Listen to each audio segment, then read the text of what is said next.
नमस्कार, आप देख रहे हैं इंडिया टीवी। आपके साथ मैं हूं पंकज भार्गव। पिछले 72 घंटों से सस्पेंस बढ़ता जा रहा है। अब वक्त आ गया है सस्पेंस पर से पर्दा हटाने का। भारत के मोस्ट वांटेड आतंकवादी हाफिज सईद के आतंकी बेटे तलहा सईद को लेकर तरह तरह की खबरें आई।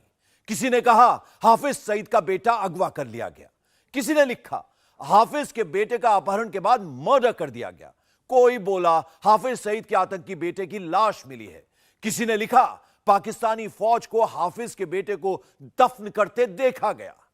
क्या सच में लाहौर में कोई बड़ा ऑपरेशन हुआ है? क्या हाफिज सईद का बेटा तलहा सईद मारा गया है? अब कुछ नई तस्वीरें सामने आई हैं, नई बातें पता चली हैं।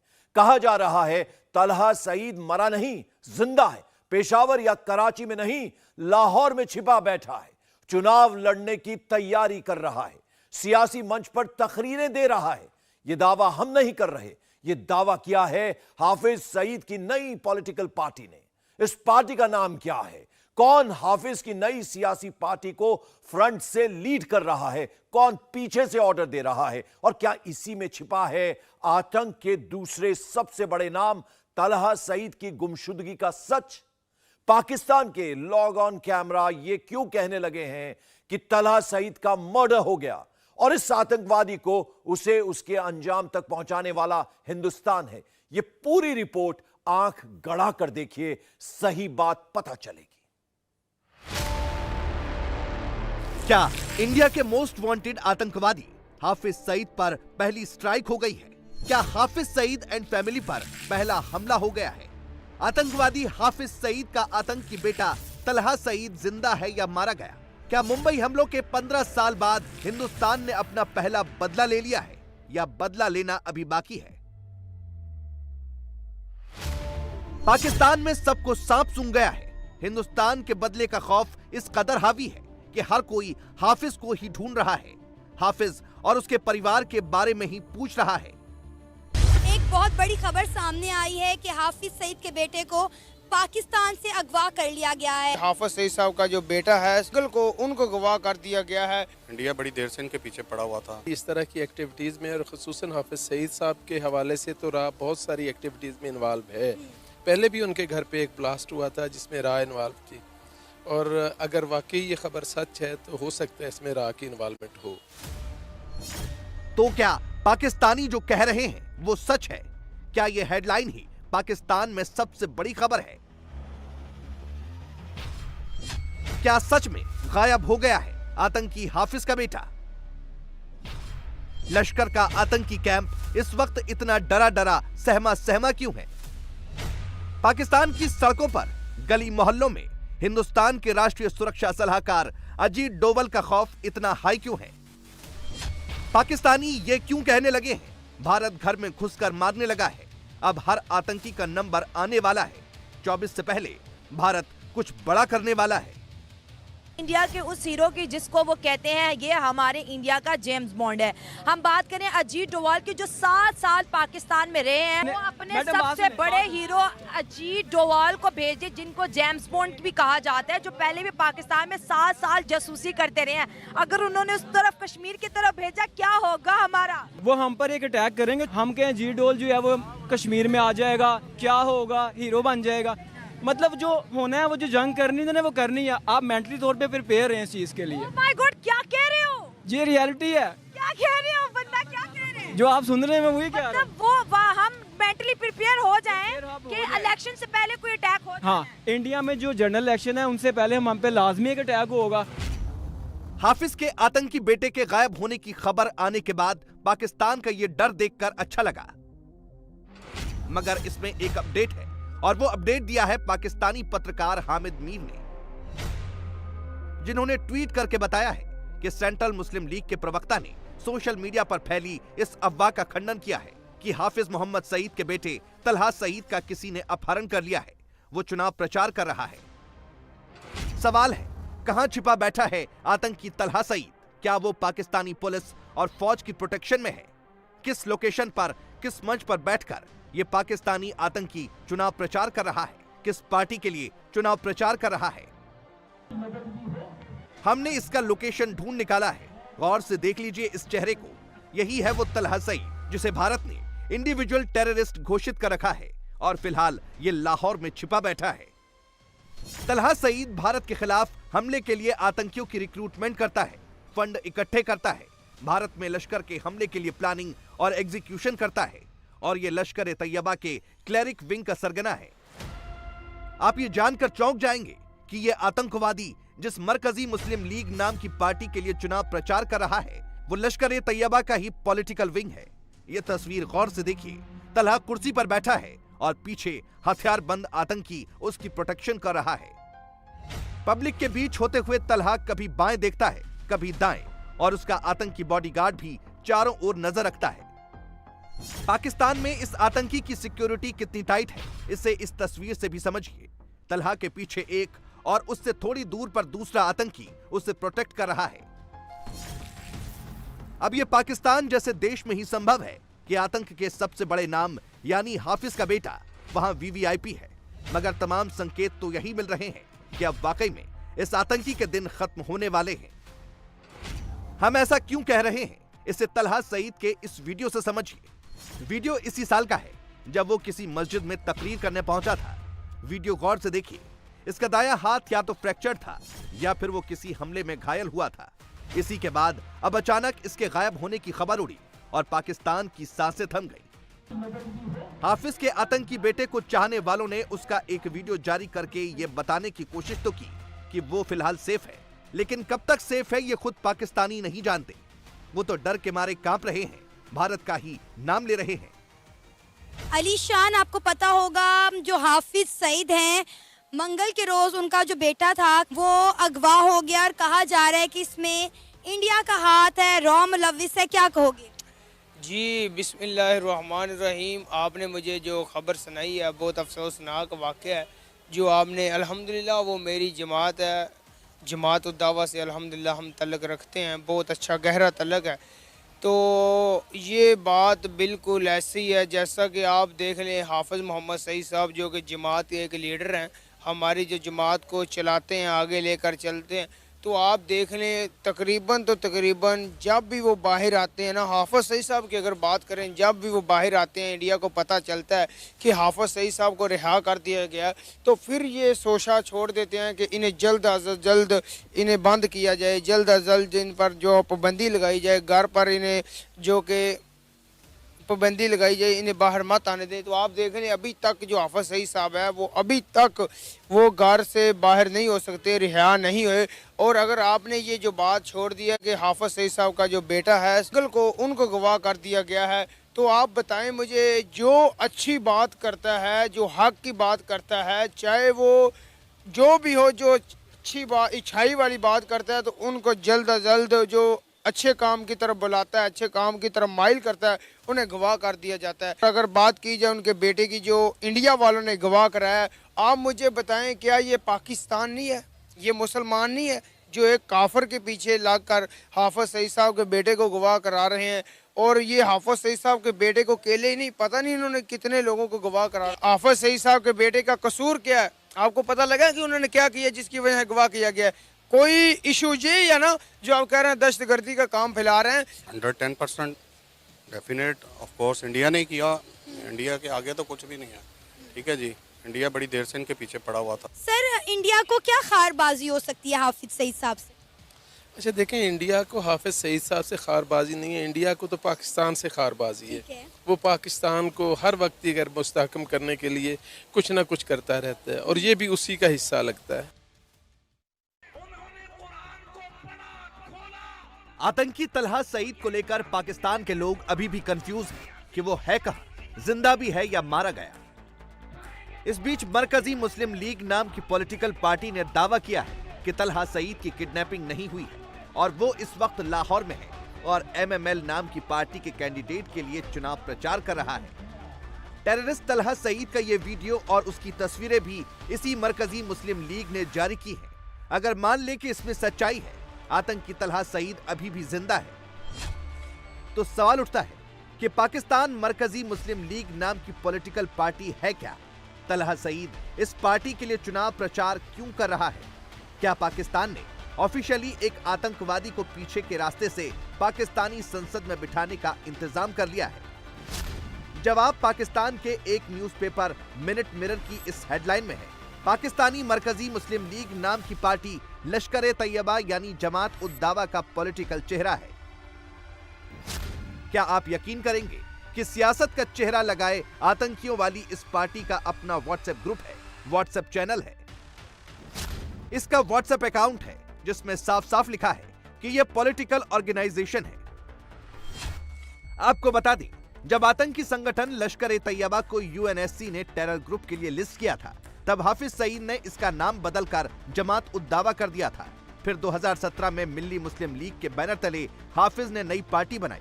अब वही लश्कर जमात-उद-दावा और मिल्ली मुस्लिम लीग के बाद मरकजी मुस्लिम लीग के नाम से पाकिस्तान में ऑपरेट कर रहा है। इस ऑर्गेनाइजेशन का फ्रंट फेस तो कोई और ही है, मगर पर्दे के पीछे सबसे बड़ा चेहरा हाफिज सईद और उसका आतंकी बेटा तलहा सईद ही है। ट्विटर पर तलहा सईद के नाम से एक अकाउंट भी बना हुआ है। ये अकाउंट अगस्त 2022 में बना है, जिसमें तलहा सईद खुद को रिसर्च स्कॉलर, फिलैंथ्रोपिस्ट और ह्यूमन राइट एक्टिविस्ट बताता है। मगर सच ये है कि तलहा सईद लोगों का खून बहाता है, पाकिस्तान के अखबारों में फोटो छपवाता है और अपनी फोटो के साथ कुर्सी वाली इमेज चिपकाता है। जानते हैं क्यों? क्योंकि लश्कर के बदले हुए नाम मरकजी मुस्लिम लीग का चुनावी चिन्ह यही कुर्सी है और पाकिस्तान के अगले चुनाव में इसी कुर्सी पर बैठकर आतंकी वहां की सरकार चलाना चाहते हैं। आप ये नहीं कह सकते कि आपकी जो ऑर्गेनाइजेशंस जो उस वक्त मिलिटेंसी में इन्वॉल्व थी अक्रॉस द बॉर्डर, वो अब भी अगर उस इलाके में यानी पाकिस्तान के ज़ेर इंतज़ाम इलाका जो है उसमें ओपनली ऑपरेट करती हैं, चंदे करते हैं और उन्होंने नए नामों से अपने आप को रजिस्टर भी करा लिया है, जिसका हर आदमी को पता है। Is a small place, small town, वहाँ पे कोई वाकया आप दूसरे आदमी से छुपा ही नहीं सकते। तो वहाँ पे ये 3-4 जो ऑर्गेनाइजेशन थी, जमात-उद-दावा और लश्कर और इस तरह की, उन्होंने नए नाम के साथ अपने आप को बाकायदा as a political party register करा लिया और उसकी पूरी की पूरी क़यादत जो है सेंट्रल कमेटियाँ और उनके सरबराह और दूसरा तीसरा वो लोग हैं। अब जब आप इस तरह की सिचुएशन क्रिएट करेंगे तो आप ये कहें कि नहीं जी हम तो मिलिटेंसी की सपोर्ट ही नहीं कर रहे, हम तो मॉरल और डिप्लोमेटिक सपोर्ट कर रहे हैं, तो फिर आपको चाहिए कि आप खुल के सामने आएं और इन चीज़ों पे काबू पाएं, वरना ये इसी तरह ये मामला चलते रहेंगे और मैच डिनाई करने से कुछ नहीं होगा। लश्कर के इस नए फ्रंट पाकिस्तानी मरकजी मुस्लिम लीग को तो इलेक्शन कमीशन ऑफ पाकिस्तान ने 2021 में ही रजिस्टर कर दिया था और तब इसने पाकिस्तान के पंजाब प्रांत के चुनावों के लिए 270 कैंडिडेट्स भी उतारे थे। वो चुनाव अभी तक नहीं हुए हैं, लेकिन लश्कर के इस विंग ने पाकिस्तान में पैर पसारने शुरू कर दिए हैं। कराची, क्वेटा, पेशावर, लाहौर, हर जगह बंद कमरों में बैठकें हो रही हैं और लाहौर में लश्कर के जिहादी विंग का सबसे बड़ा चेहरा हाफिज का बेटा तलहा सईद ही है, जो अब वहां की पॉलिटिकल क्लास में एक नया फ्रंट खोलकर वहां की सियासत पर हावी होना चाहता है। इसमें क्या कोई सियासी पहलू है? इलेक्शंस होने वाले हैं, कहा तो यही जा रहा है। क्या ये जो दहशतगर्द जमातें हैं, अनासर हैं, क्या इनका कोई इलेक्टोरल या एंटी इलेक्शन एजेंडा है? उस बेसिस पे इनके क्या प्लान्स हैं? फ्रंट बहुत ज्यादा खुले हुए हैं। माय गॉड, हर फ्रंट, हर महाज, जैसे हम कहते हैं, एहसानुल्लाह टीपू मसूद पाकिस्तान के खिलाफ बहुत सारे महाज खुले, कुछ हमने खुद खोले, काफी सारे हमारे खिलाफ खोले गए। ये इनमें से कुछ कम से कम मैं कह सकता हूँ सैडली कि ये जो महाज हैं ये हमने खुद खोले। पाकिस्तान की जो प्रॉक्सी वॉर टॉलरेंस है अफगान एलिमेंट्स के लिए, चाहे वो मुजाहिदीन हो 80s में, चाहे वो तालिबान हो 90s, 2010s में, 2000s में, पाकिस्तान ने जो इसकी डिप्लोमेटिक कॉस्ट अदा की है वो आपके सामने है। आप आइसोलेटेड हैं। मगर हाल फिलहाल में पीओके से लेकर कराची, पेशावर, लाहौर जैसे शहरों में जिस तरह भारत के मोस्ट वांटेड आतंकियों का खात्मा हुआ है, चुन चुन कर टारगेट करके बीच रोड पर मस्जिद में दनादन गोली मारकर सबका सफाया हुआ है, उसके बाद पाकिस्तान में यही शोर मचा है। कहीं भारत घर में घुसकर हाफिज सईद एंड फैमिली का भी तो काम तमाम नहीं करने वाला। हम इस पोजीशन में नहीं है कि हम कोई भी अटैक से हम कबूतर की तरह आंखें बंद करके तो नहीं रह सकते ना कि बिल्ली नहीं है। बिल्ली जब सामने खड़ी हुई है तो हम वो बात करेंगे।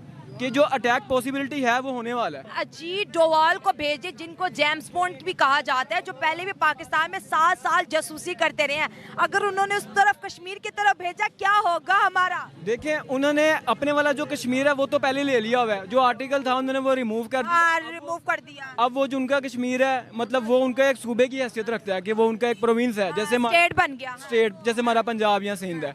अब वो अपनी वाम को ना एक मिशन देना चाहते हैं, जैसे कहते हैं ना कि मोटिवेट करना। वो हम पर एक अटैक करेंगे छोटा सा। उसके बाद आपको पता है कि करेंगे? देखिए, हर जगह जैसे आपने मुझे कहा कि वो करना चाह रहे हैं। आपको पहले से कहाँ किसी खबर आ गई? आपको कैसे आ गई खबर कि वो? तो मेरा तो काम है, आपको खबरें कहाँ से मिल रही हैं अटैक की? हम भी तो देखिए न्यूज सुनते हैं ना, हर तरीके से आप तरह के जर्नलिस्ट को सुनते हैं, तो वहीं से हमें भी खबरें आ गई। तो अब वो अटैक करेंगे एक छोटा, उसके बाद अवाम में वो मिशन मशहूर कर देंगे, मोटिवेशन कर देंगे कि हम हीरो बन जाएंगे कि हमने बदला लेना है, हमने फुल फ्लैश जंग करनी है। और उनकी अवाम क्योंकि है ही पाकिस्तान के जो खिलाफ है, तो वो कहेंगे कि ठीक है दोबारा मोदी को वोट दो ताकि वो आए दोबारा। उन्होंने तो ले लिया, तुमने क्या किया? अब वो कह रहे तुम्हारे हिस्से का कश्मीर भी लेंगे। अब कह रहे 2024 का मिशन है। नहीं, 2024 से पहले ही हो जाएगा अटैक। अब मेंटली तौर पर ये रहे इस चीज के लिए रेडी कि पहले अटैक हो जाएगा। अच्छा, ये जो आपको भी हालात कुछ नजर आ रहे हैं, बातें ही हो, क्या पता? मेरी बात सुनिए, नहीं बातें नहीं हो, जो रियलिटी नजर आ रही है ना, एक होती है कि उड़ी उड़ी बात अफवाह चल रही है, जो फिजिकली उनकी डिप्लॉयमेंट हो रही है। कश्मीर LOC की साइड पे फौजें आ रही हैं, इक्विपमेंट्स और मशकें कर रहे हैं, राफेल तैयारे उनके जो हैं वो सारे उस साइड पर आ चुके हैं। क्या करने आ रहे हैं? अगर ये सिर्फ उड़ी उड़ी बातें हैं कि यार नहीं ये अफवाह है, तो फिर ये चीजें तो ना आए ना। ये चीजें, ये बात सुने, हाँ, ये चीजें तब आती हैं जब जंग होना शुरू होने वाली होती है, मतलब जंग का सामान तब भी आएगा। हमारे लिए अच्छी खबर नहीं है। नहीं, अच्छी खबर है ही नहीं पाकिस्तान के लिए कोई। कौन सी अच्छी खबर है? कश्मीर तो पहले ही उनका था। कैसे उनका था? हमारा है, हम जाते नहीं में है। हमारे कब्जे में होता तो हमारी फौजें उधर होती। तो उनका है जो हमारे पास है, उसकी बातें भी शुरू कर दी उन्होंने। हाँ, तो वो ले लेंगे। क्या बात कर रहे हैं आप सब? जब इंसान इरादा कर लेता है ना किसी चीज का, वो कामयाब हो जाता है। तो हमारा भी तो इरादा है कि हमारा है, फिर हमसे कैसे ले जा सकते हैं? फौजियों में ये दम नहीं है ना, हमारी फौजियों में दम होता तो वो उनका है तो हम है ना, ये तो ना कि वो हैं तो हम हैं, वो ड्यूटी कर रहे हैं तो हम घरों में सो रहे हैं ना। नहीं, वो ड्यूटी नहीं ना सही कर रहे। अगर वो ड्यूटी सही कर रहे होते। क्यों नाराज है? नाराज क्यों है? नाराज नहीं हूँ मैं तो खुश हूँ, मैं ठीक हूँ, खुदा का शुक्र है। कश्मीर पे आ जाए, क्या कहेंगे? कश्मीर पे क्या कहना है? कश्मीर उनका ही है, उन्होंने जीत लिया है कश्मीर को और हम हार गए। नहीं, कश्मीर पाकिस्तान का किधर से हो गया? किधर से हो गया? इंडिया का कश्मीर है, इंडिया की फौज उधर है या पाकिस्तान की फौज उधर है? नहीं, कश्मीर तो 2 हिस्सों में ना, 30% हमारे पास है, 60% जो है इंडिया के पास है। नहीं, 10% चाइना के पास है। नहीं, इंडिया वालों का ही अब जो सब हालात है ना पाकिस्तान के, जो अपना रोटी नहीं पूरी हो रही तो कश्मीर लेने के किधर जाएंगे वो? जब आपको भी सच पता है, हमें भी सच पता है, फिर हम क्यों नारा लगाते हैं कि कश्मीर हमारा है? वह हम पागल हैं। हम पागल हो गए हैं? हम पागल हो तो 77 सालों से भी पागल ही थे। वो जो उनसे हैं, हुक्मरान ने हमें पागल कर दिया। अच्छा। इसलिए तो कश्मीर हाथ से जा रहा है हमारे। बड़े बड़े डॉन को यूपी में डर क्यों लगता है? जब यूपी में सरकार बदलती है तो क्या होता है? यूपी में योगी जैसा मुख्यमंत्री जब बनता है तो क्या होता है? जेल वही है, दीवारें वही हैं, सलाखें वही हैं, बस गुंडों की फरमाइश अब पूरी नहीं हो रही है। जेल में बंद सद्दाम ने मनपसंद बैरक मांगा, जवाब क्या मिला? उसने सोचा था कि मनपसंद बैरक आज मिलेगी तो कल बिरयानी भी आ जाएगी। योगी की रेटिंग तब बढ़ती है जब जेल में सेटिंग नहीं होती है। यह रिपोर्ट देखिए, सब समझ जाएंगे। अतीक मर गया,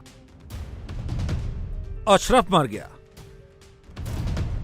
स्लीपर सेल जिंदा है।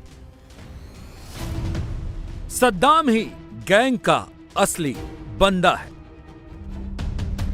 यह हम नहीं कह रहे हैं, STF कह रही है, जेल के अफसर कह रहे हैं। इसीलिए जेल में सद्दाम कड़े पहरे में है। नहीं, सद्दाम जिस दिन आया उस दिन उसने मांग रखी कि मैं कोई 302 का मुलजिम नहीं हूं, मुझे सामान्य अन्य बंदियों के साथ रखा जाए। लेकिन हम लोगों ने पहले से ही अपनी रणनीति बना रखी थी कि इनको अन्य बंदियों से ही अलग ही रखा जाएगा, इसलिए इनको हाई सिक्योरिटी ब्लॉक में रखा गया है। और अभी तक हमारी कोशिश है और हमारी कोशिश ये परमानेंट जारी रहेगी कि इनसे कोई भी बंदी सीधे संपर्क में ना आने पाए। अशरफ जब जिंदा था तब सद्दाम का जलवा था। वो जलवा किस तरह का था? पुलिस की एफआईआर पढ़ लीजिए, सब समझ जाएंगे। जब अशरफ था तब सद्दाम क्या था। कैसे जेल को लल्ला गद्दी और सद्दाम ने अशरफ की बैरक को अतीक गैंग का दफ्तर बना दिया था। जेल पुलिस, जेल के अफसर, जेल की कैंटीन वालों को इसने पैसे के बल पर खरीद रखा था। एक आईडी पर 6 से 7 लोगों की एंट्री करवा दी जाती थी। उमेश पाल मर्डर के पहले हुई मीटिंग को ऐसे ही सद्दाम ने ऑर्गेनाइज कराया था। एफआईआर में यह भी लिखा है कि अशरफ जो चाहता था जेल में Saddam on the demand manage करा देता था। आप ये सुनकर हैरान हो जाएंगे कि अशरफ जब बरेली जेल में था तो सद्दाम क्या क्या उसके लिए किया करता था। बरेली जेल में बंद अशरफ जब भी चाय पीता था तो वो एक खास कंपनी के महंगे बिस्कुट खाता था। उस खास कंपनी का बिस्कुट का एक पैकेट 650 रुपए का आता है और ये पूरे उत्तर प्रदेश में सिर्फ लखनऊ के लुलु मॉल में मिलता है। बरेली जेल में 650 रुपए का बिस्कुट सद्दाम अशरफ के लिए मंगवाता था। जीजाजी की जुबान को पीलीभीत की बिरयानी पसंद थी। सद्दाम अशरफ के लिए पीलीभीत वाली बिरयानी मंगवाता था। सद्दाम की जेल में ऐसी सेटिंग थी कि दस्तरखान पर पीलीभीत की बिरयानी ऐसे सजा दी जाती थी जैसे अशरफ अपने घर में बिरयानी का लुत्फ उठा रहा हो। यही नहीं, जीजाजी को प्रयागराज का ही पान पसंद था। जेल के भीतर स्पेशल प्रयागराज का पान भी अवेलेबल था जिसे सद्दाम प्रयागराज से स्पेशली मंगवाता था।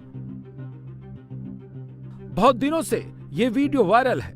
ये अशरफ है, साथ में बरेली गैंग के गुर्गे हैं और सद्दाम भी है। जो ये पान अशरफ खा रहा है ना, ये वही प्रयागराज वाला पान है। लुलु मॉल से वाकर्स कंपनी के बिस्किट अशरफ के लिए जेल में भिजवाने का काम भी सद्दाम करता था। इतना ही नहीं, अशरफ को पूरे उत्तर प्रदेश में सिर्फ पीलीभीत की बिरयानी ही पसंद थी। लिहाजा अशरफ के लिए पीलीभीत से बिरयानी मंगवाना और उसके बाद जेल में अशरफ के पास तक उस बिरयानी को पहुंचाने का जिम्मेदारी भी सद्दाम की थी। इसके साथ ही अशरफ जो है वो सिर्फ इलाहाबाद का बना हुआ पानी खाता था और ऐसे में जब भी अशरफ डिमांड करता था पान की तो सद्दाम स्पेशल उसके लिए इलाहाबाद से पान मंगाता और उसके बाद जेल कर्मियों से सांठगांठ करके वो सारा सामान अंदर पहुंचाता था और इसकी एवज में वो जेल कर्मियों को एक मोटी रकम भी देता था ताकि अशरफ को कोई भी परेशानी ना हो और उसके ऐशो आराम में खलल ना पड़े। सद्दाम ने बरेली जेल में अशरफ के लिए क्या नहीं किया। जेल के भीतर उसकी नॉन स्टॉप एंट्री थी। जिस जेल में उसने अपने आका के लिए लग्जरी इंतजाम किए, अब उसी जेल की तन्हाई बैरक में उसे रखा गया तो वो तिलमिलाने लगा। कह रहा है तन्हाई में डर लगता है, तन्हाई बैरक से निकालो। जो अशरफ और अतीक गैंग के कुछ लोग और भी बंद हैं, तो क्या उनसे भी इसने जो है मिलने की या उनके बैरक में जाने की बात कही आप लोगों से, किसी तरह की डिमांड की भाई मुझे वहां रखा जाए, जिस तरह 302 की बात आपने? मेरी सीधे उनसे स्पष्ट रूप से वार्ता हुई और मैंने साफ साफ मना कर दिया गया कि आप यहीं रहेंगे, यहीं आप अगर आपको अपने आप को निर्दोष मानते हैं तो यहीं से लड़ाई लड़िए, यहीं से जीतिए। आपको फिलहाल सिंगल सेल में या बैरक में या किसी सर्किल में या अन्य बंदियों के बीच में आपको मैं नहीं भेजूंगा। अभी उसका क्या स्टेटस है? बिल्कुल अकेला रखा गया किसी दूसरे कैदी के साथ? नहीं, अकेला है और उस वहाँ पे एक सिपाही मौजूद है। हाँ, सीसीटीवी सर्विलांस में है वो। और किसी तरह की कोई डिमांड वगैरह की हो? इस विशेष डिमांड तो यही है कि उनको बैरक में रखा जाए, जो दूसरे साथी। हाँ, सुना ना आपने, सद्दाम चाहता है बैरक में रखा जाए। सद्दाम क्यों चाहता है कि उसे बैरक में रखा जाए, उसकी वजह भी जान लीजिए। बरेली जेल में ही अतीक के बरेली गैंग की पूरी स्लीपर सेल बंद है। बरेली में गैंग को लोकल सपोर्ट देने वाला लल्ला गद्दी और फुरकान भी बंद है। लल्ला गद्दी, सद्दाम चाहता है कि उसे लल्ला गद्दी और फुरकान के साथ ही रखा जाए, लेकिन सच्चाई यह है कि इस बार जेल में न वो सेटिंग है और न ही कोई गैंग का खौफ और न ही वैसे अफसर। इसके अलावा क्या सद्दाम की तरफ से कुछ ऐसा भी डिमांड रखी गई कि जो लल्ला गद्दी है या फिर जो उसका दोस्त है फुरकान, उसकी सेल में उसको रखा जाए? नहीं, सेल में तो रखा जाना नहीं पॉसिबल वैसे भी है, क्योंकि उस प्रकरण के सारे अभियुक्त जो है अलग अलग सेल या बैरक या विशेष सुरक्षा कक्ष में है। हाँ, ये जाना चाहते हैं उन्हीं बैरकों में, और अगर वो इस बैरक में जाएंगे तो वो स्वाभाविक बात है, कहीं न कहीं सुबह कोई नहाने के लिए सर्किल खुलती है, बैरक्स खुलती हैं, खाने के लिए खुलती हैं, तो उनमें कहीं न कहीं अनावश्यक आपसी संवाद स्थापित हो सकते हैं और जो आने वाले भविष्य में हम लोग की सुरक्षा व्यवस्था को प्रभावित कर सकती हैं। इसलिए ऐसा निर्णय लिया गया है और हम कोशिश करेंगे कि हमारे जेलर साहब हमारे द्वारा दिए गए निर्देशों का बखूबी पालन करेंगे। अशरफ जब बरेली जेल में बंद था तो वो जेल के अंदर बैठकर पूरे गैंग को सद्दाम, लल्ला गद्दी और फुरकान की मदद से ऑपरेट करता था, क्योंकि अशरफ ये जानता था कि बरेली के लोकल सपोर्ट के बिना उसका गैंग ऑपरेट नहीं हो सकता है। लेकिन अब अशरफ की मौत हो चुकी है, अतीक अहमद की मौत हो चुकी है और सद्दाम को पुलिस ने गिरफ्तार कर लिया है और फुरकान और लल्ला गद्दी पहले से ही जेल में बंद हैं। तो लिहाजा फुरकान और लल्ला गद्दी के बाद अब न्यायिक हिरासत में सद्दाम को भी बरेली जेल में ही रखा गया है और ऐसे में सद्दाम भी ये जानता है कि अगर उसे अपने जीजा अशरफ के गैंग को ऑपरेट करना है तो लल्ला गद्दी और फुरकान जो कि लोकल माफिया हैं उनकी मदद जरूर लेनी पड़ेगी। लिहाजा जैसे ही वो बरेली जेल पहुंचा तो सबसे पहले उसने जेल के वरिष्ठ जेल अधीक्षक के सामने ये डिमांड रखी कि वो 302 धारा का अपराधी नहीं है, यानी उसके ऊपर कोई हत्या का मुकदमा नहीं है। लिहाजा उसे लल्ला गद्दी, फुरकान या फिर गैंग के दूसरे सदस्यों के साथ आम बैरक में रखा जाए, जिसे जेल प्रशासन ने सिरे से खारिज कर दिया। सद्दाम कह रहा है कि वो 302 का कोई मुजरिम नहीं है, फिर क्यों उसे तन्हाई सेल में रखा गया है? यह बात सही है, लेकिन रिकॉर्ड खराब है। जिस गैंग से उसका वास्ता है उसका इतिहास खराब है और अफसरों को तो योगी का ऑर्डर है कि हर कैदी के लिए नियम बराबर है। जो सद्दाम से मिलना चाहे लोग, उनके लिए भी जो है आपने जो है कुछ व्यवस्था की है कि नहीं, ये शासन के द्वारा निर्देश भी हैं कि जो अति संवेदनशील किस्म के बंदी हैं उनकी निश्चित लोगों से ही मुलाकात कराई जाए। ऐसे में इनको कल लिस्ट हमने दे दी थी कि आप इसमें 10 नाम दे सकते हैं जिनसे आप मिलना चाहते हैं और उनका वेरिफिकेशन होने के बाद ही आपकी उनसे मुलाकात हो सकती है। रही बात आपके पास कपड़े लत्ते नहीं है, अगर कोई लाएगा तो वो उस कपड़े लत्ते को लेके अगर अधिक होगा तो रखते हुए आपको पर्याप्त कपड़े या सामान जो अनुमन है वो आपके पास पहुंचा दिए जाएंगे। लेकिन आपकी मुलाकात कराई जानी तब तक संभव नहीं होगी जब तक कि उन व्यक्तियों के वेरिफिकेशन नहीं हो जाएंगे। सद्दाम को लेकर कई बातें कही जा रही हैं, जिसमें यह भी कहा जा रहा है कि अतीक अशरफ के जेल जाने के बाद सारे राज इसको पता थे। अतीक गैंग की सद्दाम वो ताली है जिससे 450 करोड़ की नामी बेनामी रंगदारी वसूली, अवैध कब्जे, गैंग के कई सीक्रेट ओपन हो सकते हैं। यकीनन सद्दाम को कई सीक्रेट पता होंगे जो आज नहीं तो कल पुलिस सब इससे उगलवा भी लेगी। लेकिन सद्दाम को लेकर जो नई बात पता चली है वो हैरान करने वाली है। एसटीएफ से पूछताछ में इसने कबूल किया है उमेश पाल की हत्या असद, गुड्डू मुस्लिम, गुलाम, साबिर, अरमान और अरबाज ने ही की थी।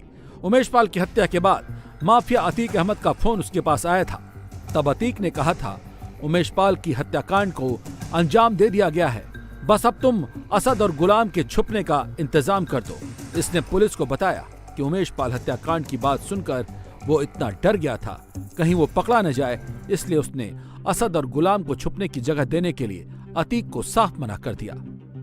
माफिया अशरफ के साले सद्दाम को दिल्ली से एसटीएफ ने गिरफ्तार किया। एसटीएफ की पूछताछ में सद्दाम ने कई बड़े खुलासे किए।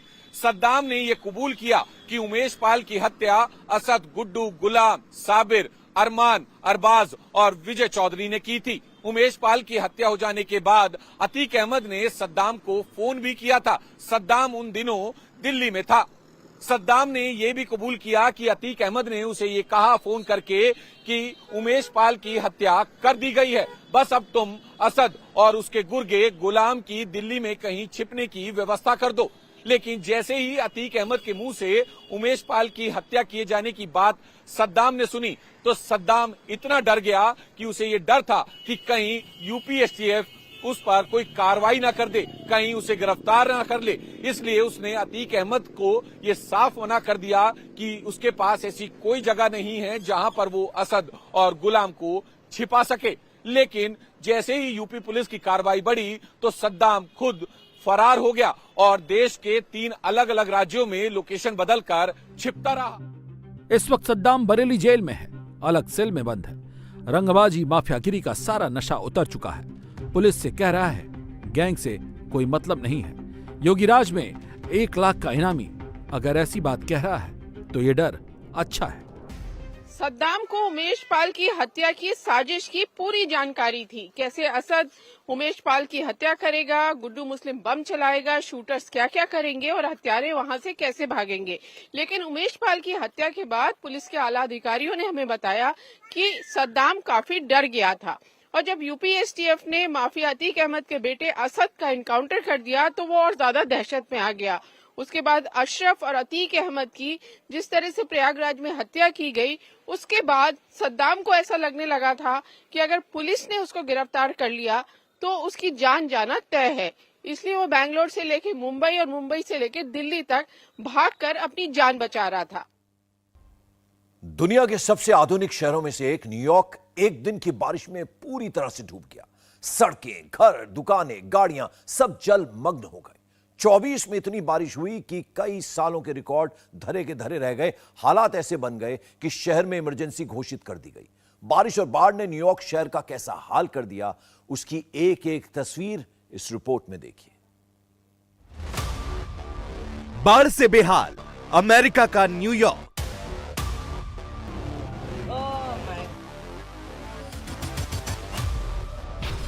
सड़कें बनी तालाब, इमरजेंसी के हालात।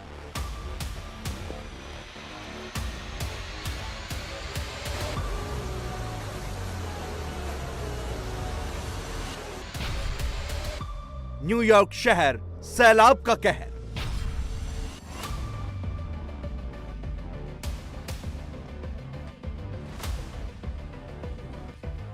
अमेरिका का न्यूयॉर्क शहर बाढ़ की चपेट में है।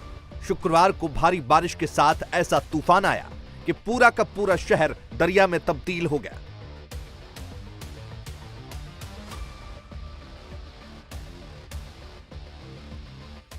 दुनिया के सबसे आधुनिक शहरों में से एक न्यूयॉर्क बारिश और बाढ़ के आगे पूरी तरह से बेबस नजर आया। तेज रफ्तार इस शहर की रफ्तार पूरी तरह से थम गई।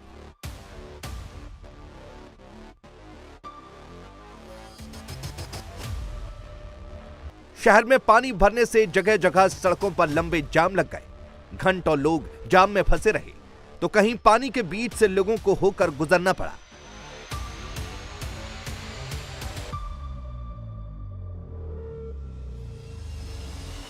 सड़कों पर पानी इतना था कि कारें पूरी तरह से जलमग्न नजर आईं और कहीं कहीं तो कारें पानी में बहकर एक दूसरे से भी टकरा गईं। बारिश का सबसे ज्यादा असर सबवेज पर पड़ा। ये तस्वीरें देखिए, किस तरह से पानी अंडरग्राउंड सबवे में घुस रहा है, किस तरह से इसने मेट्रो ट्रेन को अपनी चपेट में ले लिया। इसकी वजह से मेट्रो ट्रेन सेवा भी बाधित हुई है, लेकिन मंजिल पर पहुंचने की मजबूरी में लोग कमर तक पानी में भी जाने को मजबूर हैं। सिर्फ एक जगह नहीं, ऐसा ही हाल शहर के ज्यादातर सबवेज का है।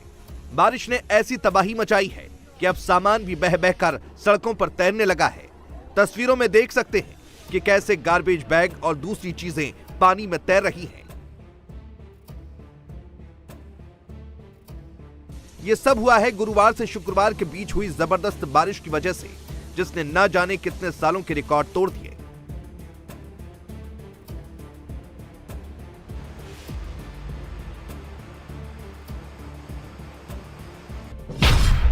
ब्रुकलिन में 3 घंटे में 4.5 इंच बारिश हुई। ऐसा ब्रुकलिन में 100 साल में एक बार होता है। मैनहट्टन के सेंट्रल पार्क में 1 घंटे में 2 इंच बारिश हुई। यह पिछले 80 सालों में 1 घंटे में हुई दूसरी सबसे ज्यादा बारिश है। यहां अब तक कुल 5 इंच बारिश हुई है। क्वींस के कैनेडी एयरपोर्ट पर अब तक की सबसे ज्यादा बारिश हुई है। गुरुवार रात से शुक्रवार दोपहर के बीच कुल 7.88 इंच बारिश हुई। बारिश ने सितंबर के किसी भी दिन के अपने रिकॉर्ड को पीछे छोड़ दिया है। इसी के मद्देनजर न्यूयॉर्क की गवर्नर कैथी होचुल ने इमरजेंसी का ऐलान कर दिया और लोगों से प्रभावित इलाकों से दूर रहने की अपील की। ये आपातकाल न्यूयॉर्क सिटी, लॉन्ग आइलैंड और हडसन वैली के लिए लागू किया गया है। गवर्नर की घर में रहने की नसीहत मानकर लोग जब जरूरी सामान लेने डिपार्टमेंटल स्टोर पहुंचे तो वहां भी पानी भरा था। मजबूरन पानी के बीच लोग खरीदारी करते दिखे।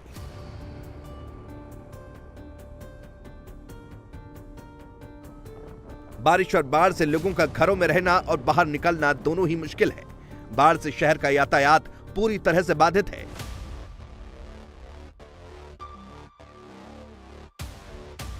बाढ़ के कारण न्यूयॉर्क शहर का सबवे सिस्टम रुक गया है। सबवे विभाग ने एक बयान जारी कर शहरवासियों को सीमित ट्रेन कनेक्टिविटी की चेतावनी दी और लागार्डिया हवाई अड्डे का एक टर्मिनल भी बंद कर दिया गया। कम से कम 259 उड़ानें रद्द हुई हैं, जबकि जॉन एफ कैनेडी अंतर्राष्ट्रीय हवाई अड्डे पर कम से कम 94 उड़ानें रद्द हुई हैं। हालांकि ये पहली बार नहीं है जब न्यूयॉर्क में बारिश ने ऐसी तबाही मचाई है। इससे पहले साल 2021 में न्यूयॉर्क में ईडा तूफान के कारण जबरदस्त बारिश हुई थी, जिसके कारण यहां कई इलाके जलमग्न हो गए थे। इस दौरान बाढ़ की चपेट में आकर कम से कम 13 लोगों की मौत हुई थी। ईडा तूफान के दौरान न्यूयॉर्क, न्यू ऑरलियंस, ल्यूसियाना समेत आसपास के राज्यों और शहरों में 16 घंटे तक लगातार बारिश हुई थी। तब भी प्रशासन ने यहां आपातकाल की घोषणा की थी। हालांकि अभी तक बारिश से किसी की हताहत होने की खबर नहीं है, लेकिन इसने लोगों की 2 साल पुरानी भयावह यादों को फिर से ताजा जरूर कर दिया है।